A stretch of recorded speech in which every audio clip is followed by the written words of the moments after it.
নিত্যদিনের মতো আজও গাছে সুন্দরভাবে ফুলগুলো ফুটেছে।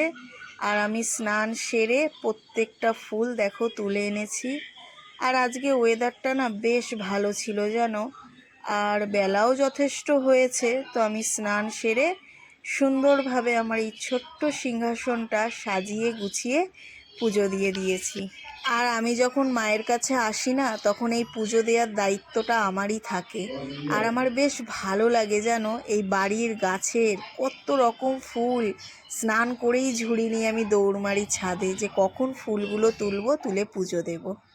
এদিকে দেখো আমি খেতে বসে পড়েছি, কারণ বেলা তো অনেকটাই হলো। আর তার থেকে বড় কথা, আমি আবার দুপুর দুপুর একটু খেয়েও বেরোবো। তো আজকে মা বানিয়েছিল চিংড়ি মাছ দিয়ে মোচার ঘন্ট, আর সাথে ছিল লোটে মাছ। আর এই ঘন্টটা না বেশ হয়েছিল কিন্তু। Hello everyone, welcome to my channel Puja's ফ্যামিলিতে তোমাদের আরও একবার ওয়েলকাম জানাচ্ছি। তো দেখতে পেলে পুজো করলাম, পুজো করে খাওয়া দাওয়া করলাম। এখন আধা ঘন্টা একটু রেস্টে আছি, তারপরে উঠে রেডি হয়ে বেরাবো, যাবো হচ্ছে ওই বাড়িতে। আর আজকে আমি একা না, আমার সাথে মাও যাবে ওই বাড়ি, কারণ ওখানে একটা ইনভাইট আছে। কিসের কি বৃত্তান্ত, ওখানে কার বাড়ি ইনভাইটে যাচ্ছি সব এখন কিছুই বলবো না, কারণ এটা নিয়েই তো ব্লগ শেয়ার করা তোমাদের সাথে।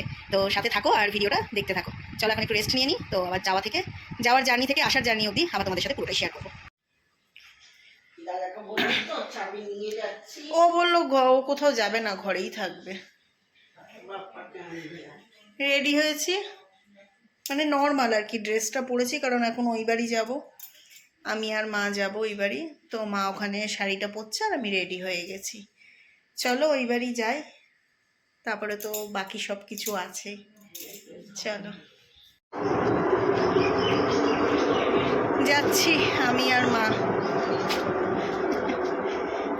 প্রচণ্ড গরম পড়েছে। এই যে আমাদের বার্থডে গার্ল, এই অবস্থা তুমি কি ভিডিও করছো? এই যে আমাদের বার্থডে গার্ল। না না মন্দুর বার্থডের সময় তোমাকে দেখেছে এরা সবাই একরকম ভাবে, আর এখন তোমাকে একটু দেখছে আবার সন্ধেবেলা দেখবে, অসুবিধে কি আছে? ও মা, আমি ভিডিও করছি, কার বার্থডেতে এসছি সেটা দেখাতে হবে না, তাই না? না, এখন একটু কাজকর্ম করছে, ঠিক আছে, পরে যখন সাজুগুজু করবে তখন আবার দেখাবো। অনেক কষ্টে অনেক 7 সমুদ্র 13 নদী পার হয়ে এসছি বৌদির কাছে, একটু ভিডিও করতে হবে না? বলবে কিন্তু রাতে তুমি আসতে বলবে। তুমি বলতে পারবে না কাউকে আনি না, দেখো কাকিমাকে নিয়ে চলে এসছি। আর মাকে বললাম না তুমি চলোই। এখন বসেছি খেতে, বিকেল 5টার সময় বৌদি ছাড়লো তো নাই, চলে এসছি। কি হবে সন্ধেবেলা তখন নেবো তোমাকে। আরে আমি আছি তো, আর চিন্তা নেই, এসে গেছি। তুমি আমাকে পার্ট বাই পার্ট বলবে, আমি করে দেবো। এবার তুমিও বসো একসাথে বসো। আগে হ্যাঁ, আজকে এই ম্যাডামের জন্মদিন, তো আমি অনেকটাই লেট করে এসেছি, কারণ আমার আসার কথা ছিল একটু সকাল সকাল। তো আমি যেহেতু ওই বাড়ি ছিলাম বলে আমার আসতে লেট হয়ে গেছে। বাট আসা মাত্র তো বৌদি শুনলো না, সঙ্গে সঙ্গে আমাকে আবার ওই টাইমে খাওয়ালো। তারপরে দেখো আমি খানিকটা কাজকর্ম যতটা পেরেছি গুছিয়ে দিয়েছি। আর এই হচ্ছে আমার বন্ধু সোনা, আর এটা হচ্ছে ওর দাদা, মানে বৌদির ছেলে আর মেয়ে। তো ভীষণ আন্ডারস্ট্যান্ডিং এদের মধ্যে। আর হ্যাঁ, মারামারিতেও কিন্তু কেউ কম যায় না। তো যাই হোক, এখানে ওরা 2 ভাই বোনে খুব মজা করছিল, আমিও ছিলাম। এবার আমার আদর করার পালা, তো আমি ওকে এবার কোলে নিয়ে বসে পড়েছি, কারণ এখন আমাদের দুজনের মধ্যে অনেক কথা হচ্ছিল, কিন্তু সেটা ওই যে একই প্রবলেম, যেহেতু ফুল সাউন্ডে গান চলছিল, ওই জন্য সেগুলো আমি আর দিতে পারিনি। তো এখন আমাদের মধ্যে অনেক কথা চলছে। আসা মাত্র কিন্তু কোমর বেঁধে দুজনেই লেগে পড়েছিলাম। তো সব কিছু তো অত শেয়ার করতে পারিনি, কারণ সময় খুব কম ছিল। তো এখানে বৌদিকে বললাম তুমি পনিরের আইটেমটা জিরা রাইস এই দুটো হবে, তো তুমি করে ফেলো, পরে চিকেন কষাটা আমি বানিয়ে ফেলবো। তো আমাদের এটাই আইটেমে আর কি ছিল, পনির, শাহি পনির, জিরা রাইস, চিকেন কষা, সাথে তো ধরো দই, মিষ্টি, চাটনি, এগুলো তো কমন ব্যাপার। আর এই যে সন্ধেবেলায় আমাদের বার্থডে গার্ল রেডি হয়ে গেছে, খুব সুন্দর লাগছে। যদিও বা আমার এই বৌদিকে দেখতে ভীষণ মিষ্টি, তো খুব সুন্দর লাগছিল শাড়িটা পরে।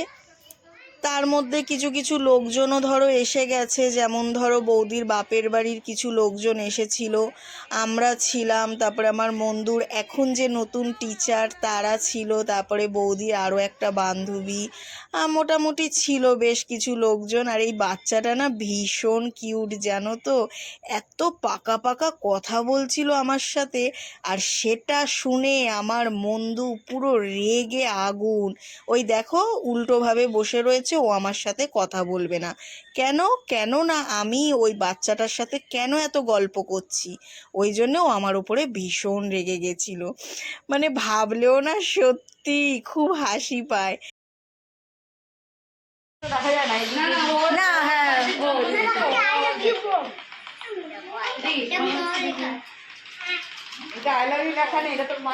সুন্দর।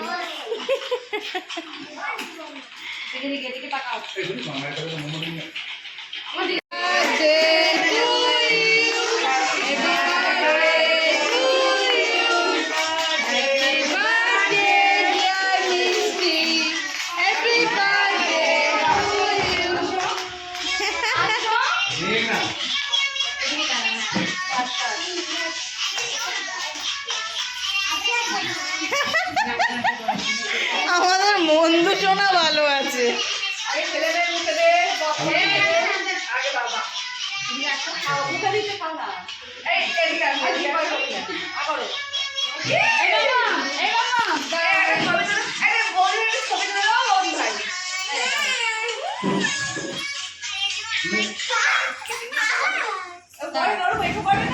সবাইকে দেবে তো।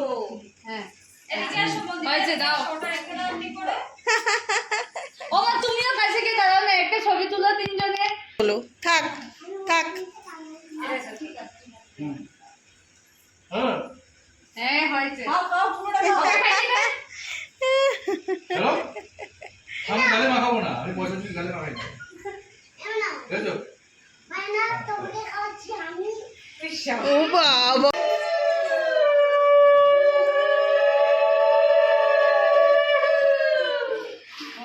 দেখি একটু দেখি।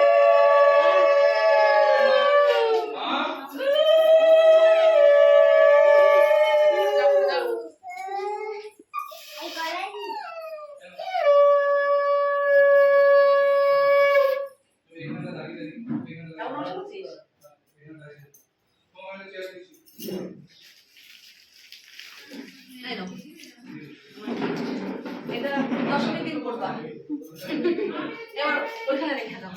চলো সব মিলিয়ে আজকের দিনটা বেশ ভালোই কাটলো, একটা ছোট্টখাট্ট অনুষ্ঠান সব ঘরের লোকজন মিলে। তো রাতে এখন খাওয়া দাওয়া নিয়ে বসে পড়েছি, কারণ 11:30 বাজে। তো আমি আমার ওই বাড়ি না, আমি আবার মায়ের সাথেই চলে আসব, যে কারণে অনেকটা লেট হয়ে গেছে। আমরা খাওয়া দাওয়া সেরে নিচ্ছি। আর হ্যাঁ, আকাশ তো একটু কাজের ক্ষেত্রে ধরো ও আসতে পারিনি, কিন্তু আমার দাদা না এসছিল, কারণ আমার বৌদি এত পরিমাণে ফোর্স করেছিল দাদাকে যে আমার দাদা আর না করতে পারিনি। তো আমরা সবাই মিলে এখন খাওয়া দাওয়া করছি। আর আজকের ভিডিওটাও এখানেই এন্ড করছি। যাওয়ার আগে আমার মন্দু সোনাকে একটু টাটা বাই বাই করে নিলাম, আর সবার সাথে দেখা সাক্ষাৎও করে নিয়েছিলাম। যাই হোক, তোমাদের সাথে আবার দেখা হচ্ছে নেক্সট আর একটা ব্লগে। বাই।